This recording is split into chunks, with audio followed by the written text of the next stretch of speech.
എന്തിനാ അമ്മ മിണ്ടായിരിക്കേണ്ടത്? ഇതെൻ്റെ കാര്യമല്ലേ? അപ്പം ഞാനല്ലേ സംസാരിക്കേണ്ടത്? ഇതിപ്പോ ഇവിടെ ആലോചനയൊന്നും അല്ലല്ലോ നടന്നത്. അവരുടെ മോൻ വന്നു, പെണ്ണ് കണ്ടിട്ട് പോയി, എന്നെ ഇഷ്ടപ്പെട്ടു. അന്ന് ഇവരാരും ശ്രീധരനെ പറ്റി ഒന്നും സംസാരിച്ചില്ല. ഇപ്പൊ വന്നിട്ട് ഇവരിങ്ങനെ വിലപേശേണ്ട കാര്യം എന്താണത്? ഈ വീടും വിറ്റ് സ്ഥലവും വിറ്റ് പോരാത്തേക്ക് ഉമ്മയെ കൊണ്ട് ലോണും എടുപ്പിച്ച് അവരുടെ കാര്യം നടന്ന് കിട്ടുന്നുണ്ട്. ഇത്രയൊക്കെ ഉമ്മ കൊടുത്തു കഴിയുമ്പോൾ ഉമ്മയുടെ മകൾക്ക് അവിടെ സുരക്ഷിത വേണമെന്ന് ഉമ്മക്ക് വല്ല ഉറപ്പുണ്ടോ? ഉണ്ടോ? ഇല്ല. ഇതിലും വലിയ സ്ത്രീധനം കൊടുത്തവർ ഇപ്പം തന്നെ ഈ ഭൂമി തന്നെ ഇല്ല. അവർക്ക് ഈ പണവും ഇതെല്ലാം കൊടുത്തു കഴിയുമ്പോൾ അവർ പിന്നെയും ആവശ്യപ്പെടുത്തില്ലേ അമ്മ?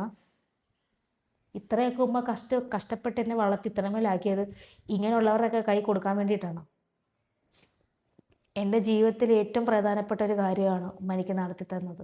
അതെനിക്ക് ഏറ്റവും വലുതായിട്ട് വേണ്ടത് എനിക്ക് വിദ്യാഭ്യാസമാണ്. അതും ഉമ്മ എനിക്ക് തന്നു.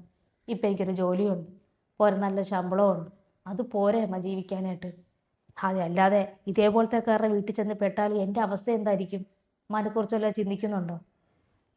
കല്യാണം വേണ്ടാന്നൊന്നും ഞാൻ പറയുന്നില്ല, വേണം. പക്ഷെ ഇങ്ങനത്തെ ഉള്ള ബന്ധത്തിലല്ല വേണ്ടത്. എന്നെ മനസ്സിലാക്കുന്ന, എന്നെ സ്വീകരിക്കുന്ന, ഒരു തരി സ്ത്രീധനം പോലും വേണ്ടാന്ന് പറയുന്ന ആക്കെ ഞാൻ ഇനി കല്യാണത്തിന് സമ്മതിക്കത്തുള്ളൂ. അല്ല ഇതേപോലത്തെ ഒക്കെ അവരുടെ മുന്നിലൊന്നും ഞാൻ വന്ന് നിൽക്കത്തുമില്ല. എനിക്ക് കല്യാണം വേണ്ടാതാനും. നിങ്ങളെ